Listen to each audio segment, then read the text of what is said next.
everyone, a very good evening to all of you बच्चों. So I am back on the Creatrix YouTube channel with the Power Electronics course लक्ष्य gate 2022 batch. तो बेटा module 3 के lecture number 63 में आ गए हम लोग और ये जो टॉपिक है forced commutated inverter, this is only and only included in engineering services. तो आपका गेट का सिलेबस ऑलरेडी कवर हो चुका है और ये टॉपिक मैं आपको एक्स्ट्रा पढ़ा रहा हूँ फॉर इंजीनियरिंग सर्विसेज क्योंकि उसी चैप्टर का है. तो चैप्टर को अधूरा छोड़ने का कोई सेंस नहीं है. चैप्टर में जो भी टॉपिक गेट रिलेटेड है या ईएससी रिलेटेड है, हमें दोनों तरह के टॉपिक्स को ही कवर करना होगा. ठीक है, तो चलिए let me start by introducing my self. My name is Ankit Goyal. I got all India rank 1 twice in get in 2018 and 2014. I was awarded gold medal by President of India himself in the year 2013 when I graduated from IIT. Till date, I have trained over 2 lakh students for GATE and DSE and I am currently working as a director at an academy for GATE department. अब मेरे बारे में ये सारी बातें maximum बच्चे जानते हैं, लेकिन बच्चों मैं कहता हूँ सबसे इंपॉर्टेंट क्या है. इंपॉर्टेंट बात यह कि ये जो हमारी अनअकैडमी टीम है, क्रिएट्रिक्स टीम है, ये स्टूडेंट्स के लिए सबसे ज़्यादा मेहनत करती है. और बेटा ये जो मेहनत है ना, ये आप तक सिर्फ और सिर्फ यूट्यूब के माध्यम से नहीं पहुँचती बल्कि अनअकैडमी ऐप के थ्रू भी मिलती है. तो आप लोग बेटा अनअकैडमी ऐप ज़रूर इंस्टॉल रखें अपने फ़ोन के अंदर और उसके बाद हमारे सभी फ्री इनिशिएटिव्स को एंजॉय करें. सिर्फ आपको क्या करना है, अनअकैडमी ऐप इंस्टॉल करना है और किसी भी फ्री इनिशिएटिव को आप एक्सेस कर सकते हो using the code Ankit ESE. बहुत ईजी है, सिंपल ये कोड लगाओ और हमारे सभी फ्री इनिशिएटिव्स का एक्सेस आप पा सकते हो. और मैं आपको बता दूं बेटा, डेली 11 बजे मैं एक स्पेशल क्लास लेता हूं जिसमें मशीन्स के क्वेश्चन मैं करा रहा हूं. तो अगर आपको अपनी मशीन्स की प्रॉब्लम सॉल्विंग एबिलिटी डेवलप करनी है तो मेरे साथ आप अपकमिंग क्लासेस के अंदर जुड़िए. डेली 11 AM होती है. इस वीक में हमारा सिंक्रोनस खत्म हो जाएगा सैटरडे तक और मंडे से we will start solving problems based on induction motor.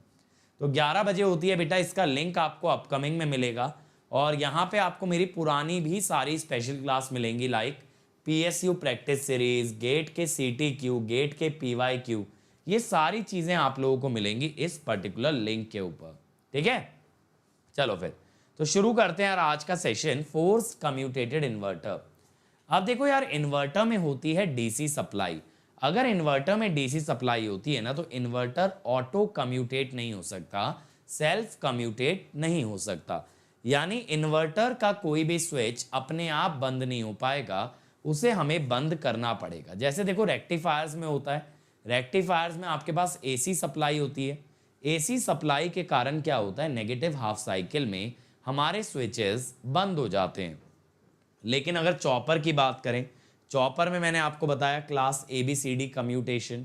ऐसे ही बेटा इन्वर्टर्स के अंदर भी due to DC supply we need to commutate forcefully, है ना. फोर्स कम्यूटेशन के अंदर मैंने आपको क्लास ABCD बता दिया था. आज इस लेक्चर के अंदर हम क्या करने वाले हैं, एक कम्यूटेशन टेक्निक हम देखने वाले हैं जो कि इन्वर्टर के अंदर, ठीक है, जो कि इन्वर्टर के अंदर यूज होता है. इसको हम लोग कहते हैं मैकमरे इन्वर्टर. ठीक है, तो देखो यार, in voltage fed inverter thyristors remain biased by the DC voltage. यानी ये रिवर्स नहीं होते, ये बायस्ड रहते हैं.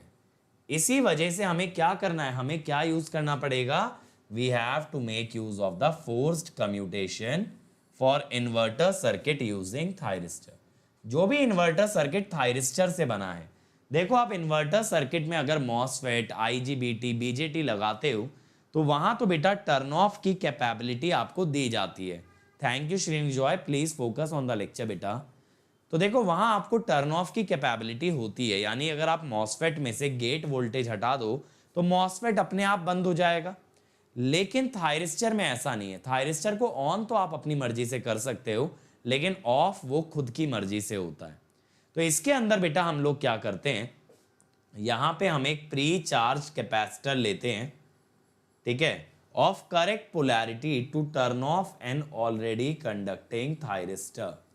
यानी कैपेसिटर की जो वोल्टेज है, कैपेसिटर का जो करंट है, उसकी मदद से हम लोग थायरिस्टर को बंद कर सकते हैं. राइट, तो हमें क्या लेना पड़ेगा, एक प्री चार्ज कैपेसिटर लेना पड़ेगा, एक कैपेसिटर जो कि ऑलरेडी चार्ज हो और उससे हम लोग डिवाइस को रिवर्स बायस करके हम लोग बंद कर सकते हैं। ऐसा तो बेटा हमने चॉपर के अंदर भी देखा था, ऐसा तो हमने चॉपर के अंदर भी देखा था, जहां पे थायरिस्टर को कैपेसिटर की मदद से रिवर्स बायस किया गया था।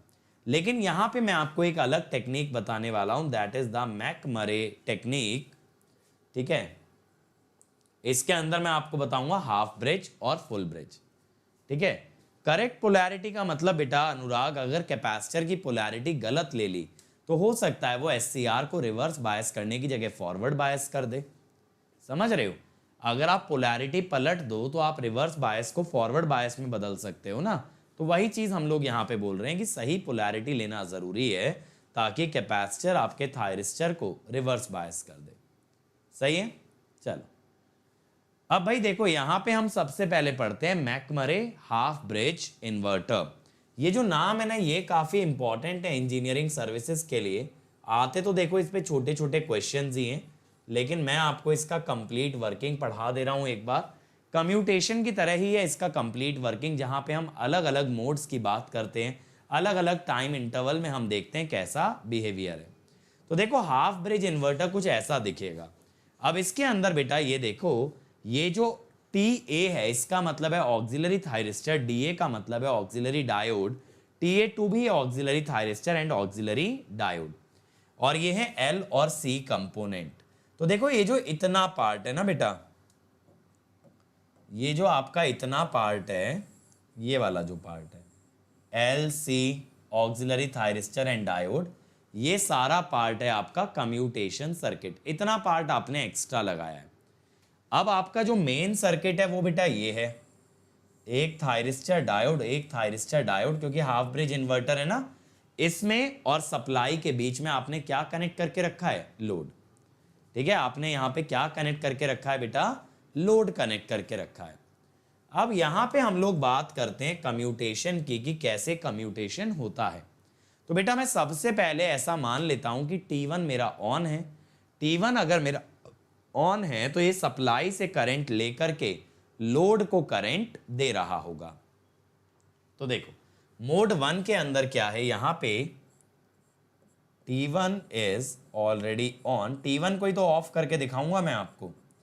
तो T1 इज ऑलरेडी ऑन, और देखो T1 से जो करंट जा रहा है वो कितना करंट है बेटा? That is I0।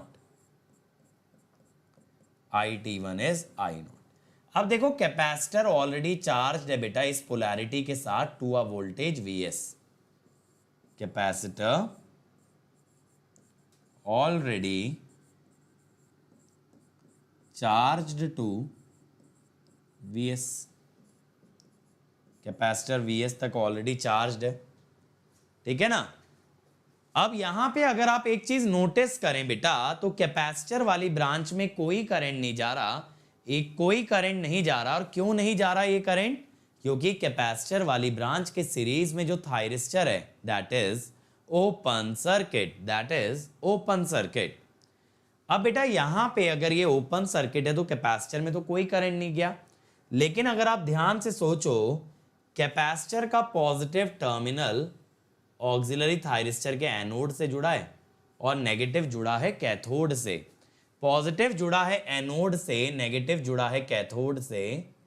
तो अगर आप एक चीज सोच के देखें, यहां पे ऑक्सिलरी थायरिस्टर आपका फॉरवर्ड ब्लॉकिंग मोड में रखा हुआ है। ये बात समझ में आ रही है? यहां पे TA1 जो है that is in forward blocking mode.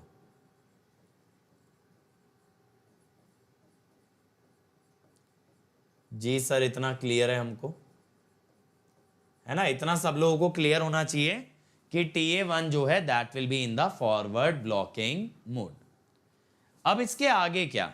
अगर फॉरवर्ड ब्लॉकिंग मोड में है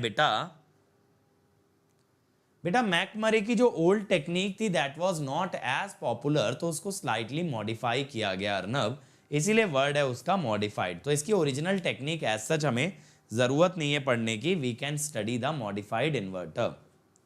ठीक है, जो टेक्निक बेसिकली यूज की जाती है। अब देखो जी, अगर ये फॉरवर्ड ब्लॉकिंग मोड में है तो आप जब चाहो तब इसको ट्रिगर कर सकते हो, राइट? तो हम क्या कहते हैं, यहां पे हमने ऑक्सिलरी थायरिस्टर को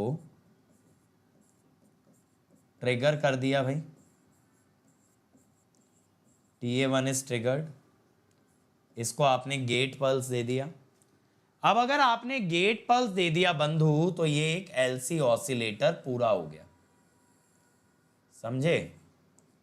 यहां पे एक LC ऑसिलेटर पूरा हो गया। अगर ये LC ऑसिलेटर पूरा हो गया तो यहां पे ना कैपेसिटर का करंट फ्लो कर रहा होगा और ये करंट हो जाएगा simple VS root C/L sine omega t, क्योंकि इनिशियली करंट जीरो था ना, और कैपेसिटर की voltage VS cos omega naught t. अब मेरे बच्चों यहां पे क्या होगा, यहां पे ये जो करंट है देखो, ये है आपका I0 जो करंट लोड में जा रहा है, और ये है आपका ना यहां से IT1, कितना है IT1। अगर आप ध्यान से देखें बेटा तो यहां मेन थायरिस्टर में कितना करंट आएगा, अगर आप देखोगे IC और IT1 अंदर आ रहा है, IT1 plus IC is I0, जिसका मतलब IT1 is I0 minus IC। अब बेटा ये देखो, जब ये साइनोसोइडल फंक्शन है तो ये ग्रेजुअली ग्रो करता जाएगा, 90 डिग्री तक बढ़ेगा ना, तो IC हमारा बढ़ता जाएगा। LC बेटा डैम्प्ड ऑसिलेशन कैसे दे देगा, LC के साथ R होता है तब डैम्प्ड ऑसिलेशन आती है। अनुराग कैसी बातें कर रहे हो बेटा, बहकी बहकी। अब देखो IC जो है ना 90 डिग्री तक ग्रो करता जाता है, IC बढ़ता जाता है। अगर बेटा IC बढ़ता जाता है तो कहीं ना कहीं जाके ये I0 को कैंसिल करेगा। अगर ये कहीं ना कहीं जाके मेरे बच्चों I0 को कैंसिल करने वाला है तो यानी कि ये मेरा T1 थायरिस्टर बंद हो जाएगा। क्यों बंद हो जाएगा, जैसे ही T1 का करंट और IC का करंट बराबर हो गया, सॉरी I0 और IC बराबर हो गया, तो T1 का करंट हो गया 0, T1 विल टर्न ऑफ। ठीक है, T1 विल टर्न ऑफ। तो आप यहां पे क्या कह सकते हो, आप यहां पे बहुत इजीली बोल सकते हो T1 turns off as soon as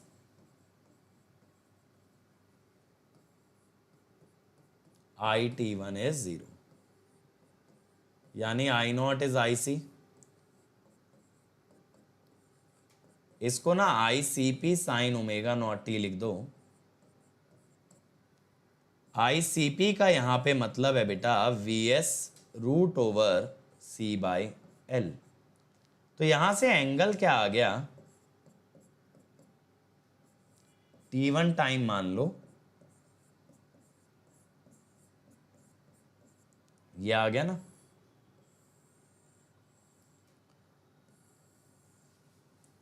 तो बेसिकली T1 पे आपका मेन थायरिस्टर बंद हो गया।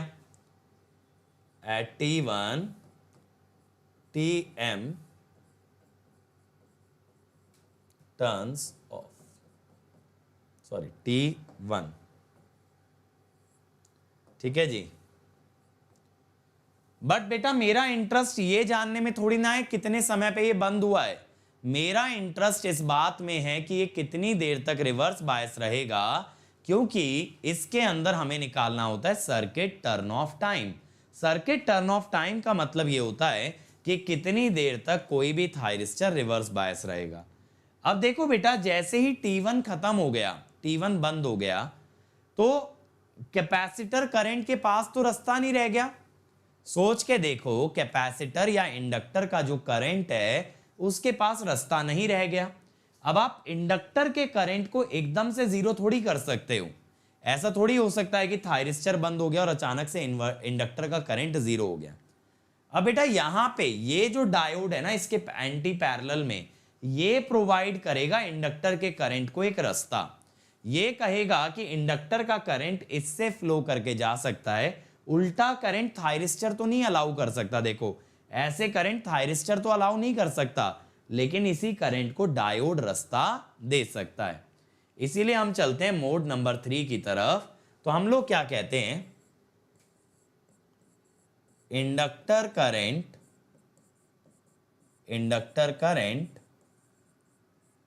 कैन नॉट बी सडनली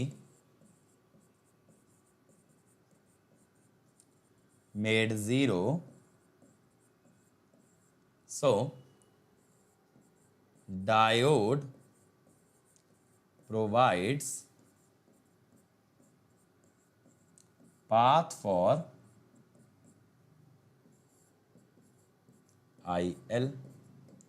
ठीक है, डायोड से जाने लगेगा, IL कह दो या IC कह दो, IL कह दो या फिर IC कह दो। अभी बेटा तुम हमेशा रिक्वेस्ट ही करते रहोगे क्या, ये कंटिन्यू कर दो वो कंटिन्यू कर दो।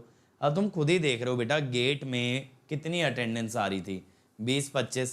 अभी आज ESE का पहला टॉपिक मैं करा रहा हूँ, 17-18 बच्चे बैठे हैं, तो क्या फ़ायदा होगा कंटिन्यू करके। अब 2-4 बच्चों के लिए थोड़ी ना यार मैं अपना दिन का 1.5 घंटा कंट्रीब्यूट करूँगा, सोचने वाली बात है ना। अगर मैं अपने दिन का 1.5 घंटा कंट्रीब्यूट कर रहा हूँ, गेट में मान लो 1 लाख के आसपास इलेक्ट्रिकल इंजीनियर्स बैठते हैं, तो मैं ये तो चाहूंगा उनमें से 200-400 बच्चों को फायदा हो।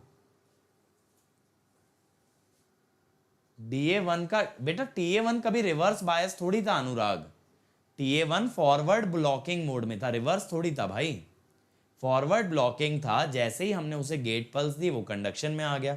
अगर TA1 फॉरवर्ड बायस था तो DA1 तो रिवर्स ही रहा होगा, सोच के देखो। यहां मैंने दिखाया ना फॉरवर्ड ब्लॉकिंग मोड, तो जब TA1 फॉरवर्ड है तो इसके एंटी पैरेलल डायोड तो रिवर्स होगा। ठीक है, अब देखो भाई यहां पे क्या होगा कि ये जो कैपेसिटर का करंट है ये डायोड से जाने लगेगा ऐसे।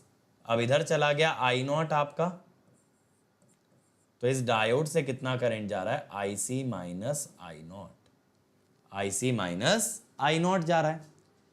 अब बेटा जैसे ही ये IC माइनस I0 0 हो जाएगा, तुरंत आपका D1 भी बंद हो जाएगा, है ना, तुरंत आपका D1 भी बंद हो जाएगा। तो मैं क्या कहता हूं, थोड़ा सा मोड 3 को और एक्सप्लेन कर देता हूं। मैं ये कहता हूं current in diode 3 is IC minus I0। तो हम क्या कहते हैं, as soon as ID3 becomes 0, D3 turns off। सही बात है, तो IC इक्वल टू I0। अब ये तो अभी हमने लिखा था ना, इसको मान लो ये T2 टाइम पे ऐसा होता है, मान लो ये T2 टाइम पे ऐसा होता है। अब ये मत कहना सर ये साइन इनवर्स आ जाएगा, नहीं बेटा, साइन की वैल्यू ना 2 जगह बराबर होती है, एक तो साइन थीटा, एक sine 180 minus theta. Sine theta तो आप ऑलरेडी कंसीडर कर चुके हो ना, आप ऑलरेडी देख चुके हो sign inverse I0 bye ICP। तो यहाँ पे बेटा ओमेगा नॉट T2 जो है ना वो पाई माइनस साइन इनवर्स हो जाएगा, क्योंकि अगर साइन की वैल्यू थीटा पे जो आ रही है वही वैल्यू पाई माइनस थीटा पे भी आने वाली है। ठीक है जी, ये बात क्लियर हो गई। अब बेटा इसका मतलब क्या हुआ, इसका मतलब ये हुआ जो आपका मेन थायरिस्टर था ना T1, तो हम क्या जानते हैं, T1 turned off at T1 and then D1 conducts from T1 to T2। T1 से T2 में कैपिटल T1 हमारा कंडक्ट कर रहा है, D1 कंडक्ट कर रहा है, सॉरी। अब बेटा जब तक D1 कंडक्ट करेगा, ये एंटी पैरेलल है ना थायरिस्टर के, जब तक D1 कंडक्ट करेगा तब तक T1 रहेगा रिवर्स बायस। ठीक है, तो मैं क्या बोल रहा हूं, since T1 and D1 are anti parallel,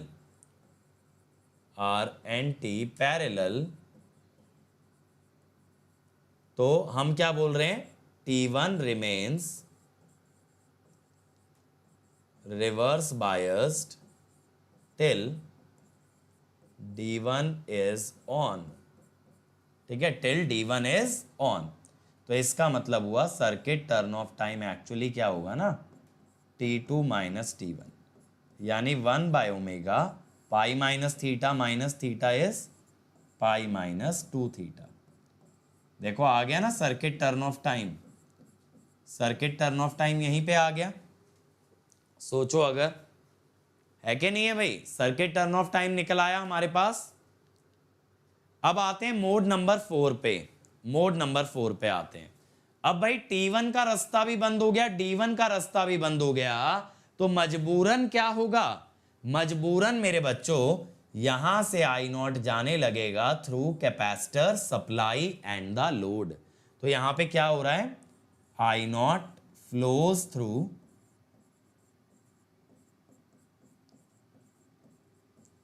Vs by 2 C L and load. अब बेटा अगर कैपेसिटर का करंट कांस्टेंट है तो कैपेसिटर की वोल्टेज लीनियर बनेगी, है ना। अगर करंट कांस्टेंट होता है तो वोल्टेज रैंप बनती है। तो हम क्या कहते हैं, capacitor charges linearly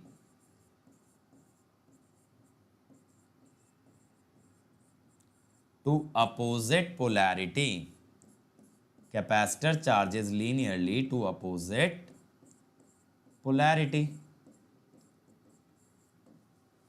linear charge होगा, देखो पहले कैपेसिटर की पोलैरिटी क्या थी मेरे भाई, देख रहे हो, माइनस प्लस थी, देखो जरा, माइनस प्लस थी। अब बेटा जब करंट आपका ऐसे फ्लो कर रहा है ना, तो ये कैपेसिटर को प्लस माइनस ऐसे करके चार्ज करेगा, ठीक है जी। अब मेरे बच्चों इसके बाद क्या होता है, इसके बाद क्या होता है, कैपेसिटर चार्ज होता जाएगा होता जाएगा। अब बेटा जैसे ही कैपेसिटर की वोल्टेज Vs बाई 2 के ऊपर निकलेगी, तुरंत यहां पे जो आपका डायोड लगा होगा ना D2, वो ऑन हो जाएगा। ऐसे सोचो, ये वाला D2 जैसे ही कैपेसिटर चार्ज होते होते ना Vs बाई 2 से ऊपर निकला, तुरंत D2 के अक्रॉस पॉजिटिव वोल्टेज आ जाएगी, सॉरी नेगेटिव आ जाएगी।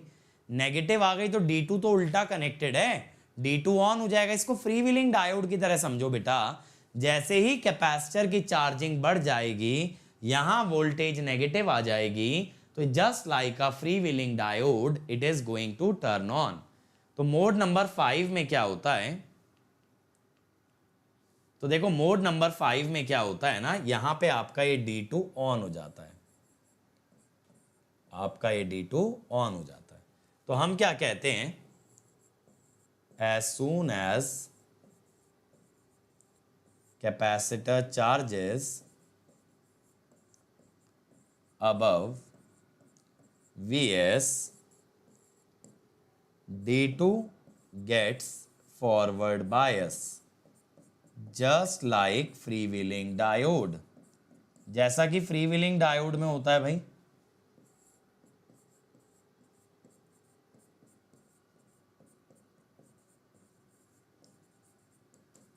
अब बेटा यहां से क्या हुआ ना, कैपेसिटर को एक एलसी ऑसिलेटर मिल गया मेरे बच्चों। ये देखो, ये सप्लाई रही, ये एल, ये सी, ये डायोड। कैपेसिटर को मिल गया एक एलसी ऑसिलेटर, ठीक है, कैपेसिटर को मिल गया एक एलसी ऑसिलेटर। हाँ, ये हाफ ब्रिज इन्वर्टर है ना, इसलिए Vs बाई 2 Vs बाई 2 ले रहे हैं। कैपेसिटर में बन गया भाई एक एलसी ऑसिलेटर। अब कैपेसिटर में जब ये एलसी ऑसिलेटर बन गया, तो कैपेसिटर का जो करंट है ना बेटा, वो कैसे जा रहा है, देखो ये हमने कैपेसिटर का करंट दिखाया IC, और इधर जा रहा है ID2। ये दोनों मिलकर के बना रहे हैं I0, तो I0 is IC plus ID2, I0 is IC plus ID2। अब क्या होगा बेटा, जब LC ऑसिलेटर बनेगा तो करंट 90 डिग्री तक तो बढ़ता है, उसके बाद करंट धीरे धीरे धीरे धीरे कम होने लगता है कैपेसिटर का, राइट।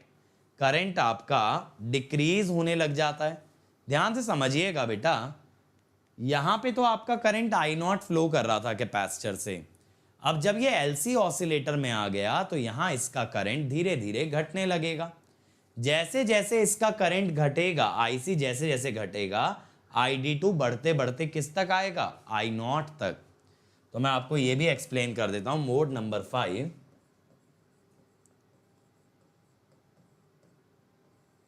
हम कहते हैं इन mode number 4 capacitor current was I naught.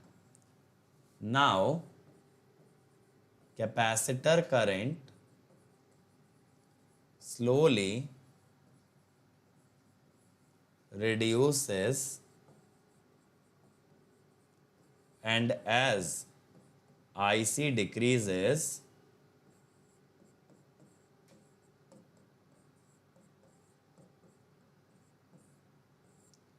ये बढ़ने लगेगा. When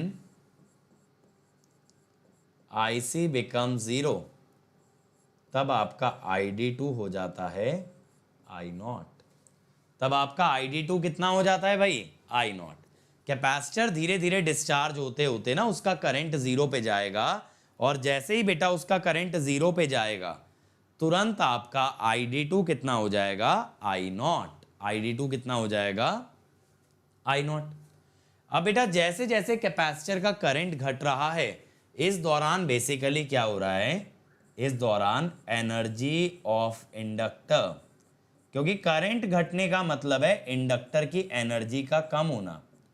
energy of inductor is being transferred to capacitor. देखो अगर I घटेगा तो Li², हाफ Li² भी कम होगा. तो इंडक्टर की एनर्जी कहाँ जा रही है? कैपेसिटर पे जा रही है. अगर इंडक्टर की एनर्जी कैपेसिटर पे जा रही है तो बेसिकली कैपेसिटर की वोल्टेज बढ़ेगी. ठीक है, कैपेसिटर की वोल्टेज बढ़ेगी. This causes increase in Vc up to Vm. Sir ये Vm क्या हुआ? बेटा ये हुआ maximum voltage. Sir maximum voltage क्यों आया? बेटा एक सिंपल सी बात है, एक एलसी ऑसिलेटर में ना एक एलसी ऑसिलेटर में करंट और वोल्टेज 90 डिग्री शिफ्टेड होते हैं. एक साइन होता है तो एक कोसाइन होता है. तो जब आपका एक्चुअली करंट 0 जाएगा ना तो उस समय पे आपकी वोल्टेज मैक्सिमम आएगी. तो कैपेसिटर की वोल्टेज मैक्सिमम आ गई भाई, मैक्सिमम आ गई. बात यहां तक क्लियर हो गई. अब इसके बाद क्या हुआ? इसके बाद बेटा जब कैपेसिटर की वोल्टेज मैक्सिमम आ गई ना तो अब कैपेसिटर डिस्चार्ज होना चाहेगा. अब कैपेसिटर डिस्चार्ज होना चाहेगा. अगर कैपेसिटर पे देखो इस समय पे Vm वोल्टेज है, डिस्चार्ज होने के लिए इसे करंट जो है ना उल्टा फ्लो कराना पड़ेगा. करंट अगर इसे उल्टा फ्लो कराना है ना बेटा तो अब काम में आएगा DA1. कौन काम में आएगा? DA1. तो यहां पे क्या होता है ना, capacitor after reaching Vm discharges through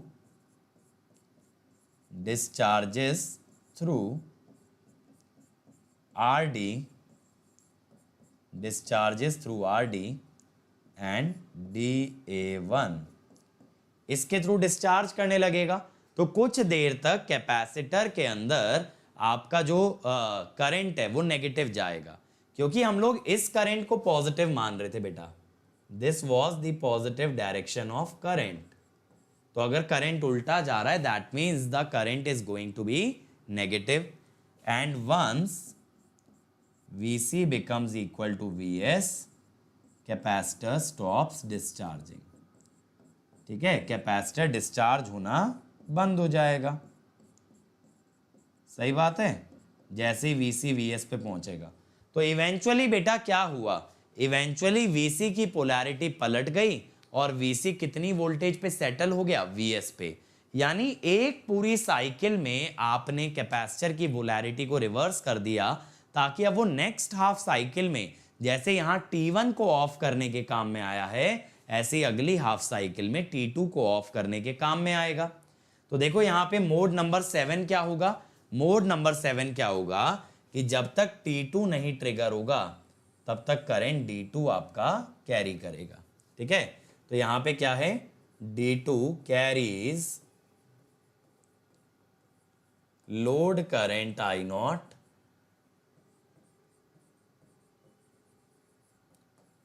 till T2 is fired. ठीक है, तो ये आ गया फंडा भाई यहां पे. अब देखो जरा इसकी वेव फॉर्म. मैं आपको सेक्शन बाय सेक्शन समझाता हूं। देखो बेटा, पहले ना आपके पास करंट आया साइन, यहां तक करंट आपके पास आया साइन, और वोल्टेज आई थी कोसाइन, वोल्टेज आई थी कोसाइन। अब जैसे ही बेटा कैपेसिटर का करंट आई नॉट पहुंचा, आई नॉट पहुंचा, यहां पे आपका T1 बंद हो गया। क्या हुआ यहां पे? यहां पे आपका T1 टर्न्स ऑफ, क्योंकि यहां कैपेसिटर के करंट ने ना लोड के करंट को कैंसिल कर दिया। यहां पे ना t इक्वल टू 0 पे आपने TA1 को ट्रिगर किया था, आपने TA1 को ट्रिगर किया था, जिससे LC ऑसिलेशन बनने लगे थे। और फिर जैसे ही कैपेसिटर का करंट आई नॉट पे पहुंचा, तुरंत आपका मेन थायरिस्टर बंद हो गया। अब बेटा इसके बाद यहां पे क्या हुआ था?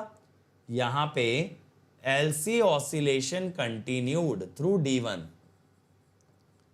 LC oscillation continued through D1, D1 के थ्रू चलने लगी थी LC ऑसिलेशन, क्योंकि थायरिस्टर ने तो मना कर दिया था मैं उल्टा करंट नहीं ले जाऊंगा। डायोड ने बोला कोई बात नहीं, मैं ले जाता हूं भाई, इतनी क्या बड़ी बात हो गई। ठीक है जी, तो ये वाले पार्ट में ऐसा रहा। अब बेटा अगेन जब इसने आई नॉट को कट किया, अगेन जब इसने आई नॉट को कट किया, तो वहां पे आपका डायोड भी बंद हो गया। तो यहां पे क्या हुआ? यहां पे आपका D1 ऑफ हो गया। तो बेटा देखो, D1 ने कंडक्ट किया T1 से T2 तक, D1 ने कंडक्ट किया T1 से T2 तक, और उतना ही टाइम हमने बोला रिवर्स बायसिंग का इंटरवल है फॉर थायरिस्टर T1। ये हो गया सर्किट टर्न ऑफ टाइम। ठीक है, what is this? This is your circuit turn off time. इस दौरान अगर देखें कैपेसिटर की वोल्टेज, वो बेटा कोसाइन के कर्व पे अड़ी हुई है और वो ऐसे जा रही है। देखो यहां तक आ गई, कैपेसिटर की वोल्टेज यहां तक आ चुकी है। अब इसके बाद क्या हुआ? इसके बाद बेटा ऑक्सिलरी थायरिस्टर और कैपेसिटर के थ्रू करंट जाने लगा आई नॉट, और कैपेसिटर लीनियर चार्ज होने लग गया। जैसे ही मेरे बच्चों यहां कैपेसिटर चार्ज होके Vs तक पहुंचा, तुरंत D2 ऑन हो गया। यहां पे क्या हुआ? यहां पे जैसे ही आपका कैपेसिटर -Vs तक पहुंचा, तुरंत यहां पे D2 ऑन हो गया। D2 जब ऑन हुआ, उसने फिर से LC ऑसिलेटर बनाया बेटा। D2 जब ऑन हुआ ना, तो यहां पे फिर से LC ऑसिलेटर बना, और जैसा मैंने आपको बताया करंट गिरना स्टार्ट हो गया। अब करंट जब 0 पहुंचा, करंट जब 0 पहुंचा, ये मोड नंबर 5 की मैं बात कर रहा हूं। करंट जब 0 पहुंचा तो वोल्टेज मिनिमम जा चुकी थी -Vm, है ना, वोल्टेज का पीक आ चुका था। ये मोड नंबर 5 में हुआ। अब इसके बाद क्या हुआ ना बेटा, मोड नंबर 6 के अंदर यहां पे आपका क्या हुआ? यहां पे क्या हुआ? मोड नंबर 6 के अंदर ये वाला जो रीजन है, यहां पे इस छोटे से रीजन में ना थायरिस्टर के एंटी पैरेलल वाला डायोड, ये वाले रीजन में Da1 डिस्चार्जेस कैपेसिटर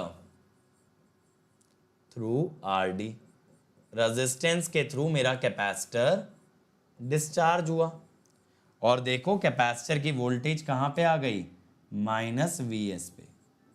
इसके बाद बेटा यहां पे क्या होगा? मोड नंबर 7 में यहां पे आपका D2 ऑन रहेगा टिल T2 इज फायर्ड।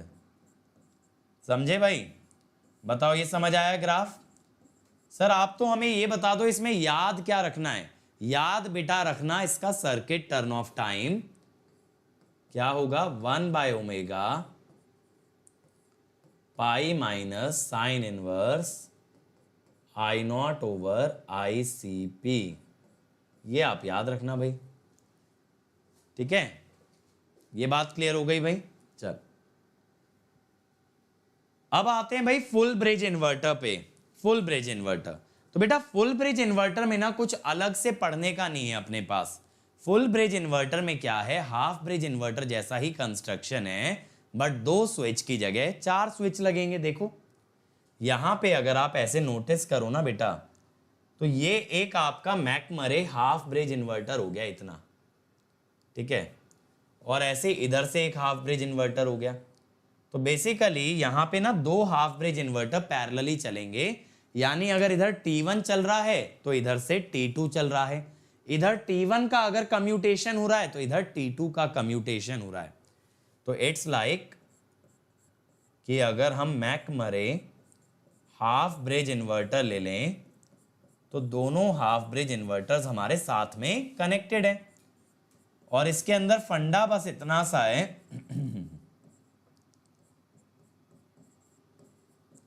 फंडा बस इतना सा है, T1 and T2 conduct together as well as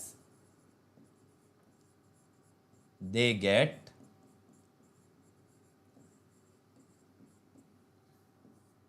commutated together। Same way में T3 T4 के लिए है ना, सेम वे में बेटा T3 T4 के लिए चलेगा। तो यहां पे हाफ ब्रिज और फुल ब्रिज में कोई डिफरेंस नहीं आता, बट अगर आपको सर्किट टर्न ऑफ टाइम याद रहेगा और बेसिक फंडामेंटल मैकमरे इन्वर्टर का याद रहेगा तो आप एग्जाम के अंदर बहुत अच्छे से करके आ सकते हो। अब जरा ये क्वेश्चंस देखें भाई। द मैकमरे सर्किट इज अ, बताइए कैसा सर्किट है ये, किस काम का सर्किट है ये बताओ भाई। What will it be classified as? इसको किस कैटेगरी में डालोगे बेटा, जल्दी से बोलो मेरे बच्चों। Which category will you put it in? Easy है, आज के लेक्चर का टाइटल पढ़ लो, क्या होगा, फोर्स कम्यूटेटेड VSI, फोर्स कम्यूटेटेड VSI, ठीक है। अगला, forced commutation requires, forced commutation के लिए क्या चाहिए होता है भाई, बताओ। फोर्स्ड कम्यूटेशन के लिए क्या चाहिए होता है आप लोग को, we need a pre charged capacitor. मैंने बताया था ना, प्री चार्ज कैपेसिटर चाहिए होता है सही पोलैरिटी का, ठीक है। इस टाइप के क्वेश्चन आएंगे ESE प्रीलिम्स में। When elements, which elements are not present in original McMurray inverter but are present in the modified version. जो अभी कोई बच्चा पूछ भी रहा था ना कि सर कौन से ऐसे एलिमेंट होते हैं जो कि प्रेजेंट होते हैं मॉडिफाइड के अंदर, ऐसी क्या चीजें हैं जो मॉडिफाइड में हैं लेकिन आपके ओरिजिनल में नहीं। तो बेटा यहां पे है बी।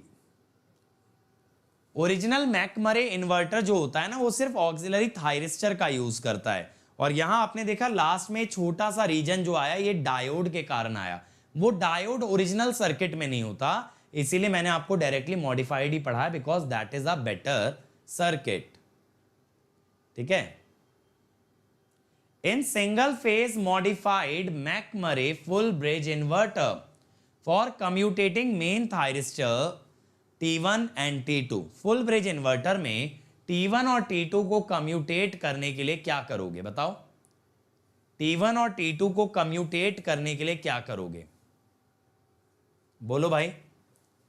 यहां पे आंसर होगा सर ऑक्सिलरी वाले को ऑन करेंगे। जैसे ही ऑक्सिलरी को ऑन करते हैं तुरंत आपका कैपेसिटर उसको रिवर्स बायस कर देता है। बहुत ही बढ़िया Arnab. Last question, how many diodes are there in single phase modified McMurray full bridge inverter. कितने डायोड्स होंगे बेटा, कितने डायोड्स होंगे, बहुत इजी क्वेश्चन है, बताओ। How many diodes will be there. और देखो बुक के अंदर एक और इन्वर्टर दे रखा है मैकमरे बेडफोर्ड इन्वर्टर, बट वो हमें करने की जरूरत नहीं है, उस लेवल पे क्वेश्चन नहीं आएगा। ध्यान रहे जो ESE प्रीलिम्स के लिए या इंजीनियरिंग सर्विसेज के लिए एक्स्ट्रा सिलेबस कवर कर रहे हो उसे सिर्फ उतने लेवल तक कवर करो कि एग्जाम में सवाल बन जाए। तो आंसर इज सी। कैसे sir C, 4 main thyristor 4 auxiliary, 4 thyristor के पैरेलल 4 डायोड और 4 ऑक्सिलरी के पैरेलल भी 4 डायोड। तो बेटा ये होते हैं फोर्स कम्यूटेटेड इन्वर्टर्स। अब मैं आपको नेक्स्ट लेक्चर में यानी कल मैं आपको बताने वाला हूं सीरीज इन्वर्टर, फिर मंडे को बताऊंगा पैरेलल इन्वर्टर, ठीक है। फिर इन्वर्टर खत्म हो जाएगा, उसके बाद हम लोग कुछ नया स्टार्ट करेंगे। मॉड्यूल 3 हमारा वहां पे फिनिश हो जाता है, ठीक है जी। चल, और देखो जो बच्चे प्लस पे नहीं है जल्दी से आ जाओ, मेरा पावर सिस्टम का सेकंड पार्ट स्टार्ट हो रहा है यार। सेकंड पार्ट हमारा स्टार्ट हो रहा है 1 अक्टूबर से। यहां आप लाइव क्लास भी कर सकते हो, रिकॉर्डेड भी देख सकते हो, कॉम्प्रिहेंसिव भी देख सकते हो, क्रैश भी। डेली होमवर्क के तौर पे असाइनमेंट, हर संडे आपको टेस्ट दिया जाएगा और हर डाउट का मिलेगा वीडियो सॉल्यूशन, ठीक है। और साथ ही साथ बेटा यहाँ पे क्लासेस के अंदर आप टीचर से बात भी कर सकते हो। नहीं बेटा आज एएमए नहीं हो पाएगा क्योंकि आज मेरी एक मीटिंग है सेम टाइम पे, अगर इधर उधर होती तो मैं कर भी लेता। अब देखो अगर आप और ऊंची उड़ान भरना चाहते हो आइकॉनिक के साथ जाओ, वहां ये सब के साथ मिलेगा पर्सनल कोच जो ना पूरा आपका स्टडी प्लान बनवाएगा। टीचर्स आपको गाइड करेंगे in the study booster session, आपको मिलेगा टेस्ट एनालिसिस, स्टडी मटेरियल और डेडिकेटेड डाउट क्लियरिंग इंस्ट्रक्टर। ये जो डेडिकेटेड डाउट क्लियरिंग इंस्ट्रक्टर हैं ये आपसे कॉल पे बात करके भी आपका डाउट क्लियर करेंगे। अक्षय बेटा मॉड्यूल 4 हम लोग स्टार्ट नहीं कर रहे हैं, है ना, वो आप लोग मेरे लास्ट ईयर वाले कोर्स से कवर कर सकते हो। Drives, AC voltage regulator, cyclo converter, resonance circuit, ठीक है। अब देखो अगर आप अनअकैडमी ज्वाइन करते हो बेटा तो आप ना 2 इयर्स का सब्सक्रिप्शन लेना ताकि आप बेसिक से एडवांस तक सारे कंसेप्ट सीख पाएं। और यहाँ पे कोड लगा देना अंकित ESE, इससे डिस्काउंट भी मिलेगा और डायरेक्टली मुझसे कनेक्ट हो जाओगे ताकि मेरी पर्सनल गाइडेंस में तैयारी कर पाओ। और अगर अमाउंट हाई लगता है तो बेटा घबराने वाली बात नहीं है, ये अमाउंट आप EMI में भी पे कर सकते हो या फिर अनअकैडमी से एजुकेशन लोन की फैसिलिटी ले सकते हो। अदरवाइज 2 साल आइकॉनिक ले लो बेटा। 2 साल आइकॉनिक में 2 साल ना आपके साथ एक गेट एंड ESE टॉपर काम करेगा तो ऑब्वियसली आपको काफ़ी आगे तक कैरी करने वाला है, आपको काफ़ी आगे लेके जाने वाला है ये टॉपर जो है, क्योंकि इससे आप कभी भी बात कर सकते हो, किसी भी मुसीबत में हो तो इमीडिएट सोल्यूशन मिलेगा। अगेन ये अमाउंट ज़्यादा लग रहा है लेकिन बेटा ये आपकी एजुकेशन में एक इन्वेस्टमेंट है, आपके फ्यूचर में एक इन्वेस्टमेंट है, इसको खर्चे की तरह ना देखें। और प्राइजेस बढ़ने वाले हैं भाई सब्सक्रिप्शन के, इसीलिए जल्दी से ज्वाइन करो क्योंकि बाद में पछता के कोई फ़ायदा नहीं। जल्दी ज्वाइन करने वाले हमेशा खुश रहते हैं। और आस्क का डाउट फीचर आ चुका है बेटा, जहाँ पे आप अनलिमिटेड डाउट पूछ सकते हो कभी भी कहीं से भी, हाई क्वालिटी वीडियो सोल्यूशन मिलेगा। अगर क्वेश्चन पहले पूछा जा चुका है तो एग्जैक्ट मैच मिलेगा, लैक्स ऑफ क्वेश्चन के इंस्टेंट सोल्यूशन, और बेटा होमवर्क में भी आपकी मदद की जाएगी। और जैसा मैंने बताया 1 अक्टूबर से ना मेरा पावर सिस्टम 2 स्टार्ट हो रहा है, ये 19 अक्टूबर तक चलेगा बेटा। क्लासेस यहाँ पे होंगी 7 AM से 10:30 AM डेली, 3 घंटे। हम लोग पावर सिस्टम के अंदर 1000 से ज़्यादा क्वेश्चन कर रहे हैं, हैंड रिटन नोट्स दे रहे हैं, सारे डाउट्स भी आंसर कर रहे हैं। और ये नए बैचेस हैं जो आप ज्वाइन कर सकते हो। ESE प्रीलिम्स का नॉन टेक का बैच C आ गया है, गेट ESE 23 के लिए बैच H आ गया है आरोहन का, और वर्व का बैच D आ गया है फॉर इलेक्ट्रिकल एंड ECE। और बेटा प्रीवियस ईयर गेट पेपर्स भी हम लोग दे रहे हैं इन द टेस्ट एनवायरनमेंट, तो इनको अगर आप टेस्ट की तरह अटेम्प्ट करते हो तो डेफिनेटली आपको क्या होगा, अगर आप टेस्ट की तरह अटेम्प्ट करते हो तो आपको आइडिया लगेगा कि एग्जाम में कैसे टाइम मैनेज करना है। बेटा पावर सिस्टम 2 का मतलब fault stability protection and generation. और ये मेरी अनअकैडमी आईडी है बेटा, इसको फॉलो कर लेंगे, यहाँ मुझे मैसेज भी कर सकते हैं। और ये है मेरा टेलीग्राम चैनल जिससे कि आप मेरे साथ जुड़े रह सकते हो, और यहाँ होती हैं daily quizzes. So thank you everyone, like share subscribe जरूर करके कमेंट करना वीडियो कैसा लगा। कल फिर मिलेंगे एक और कॉन्सेप्ट के साथ, ऐसे ही मचाएंगे। तब तक बच्चों ऐसे ही फोड़ते रहो, मचाते रहो, लेट्स क्रैक इट।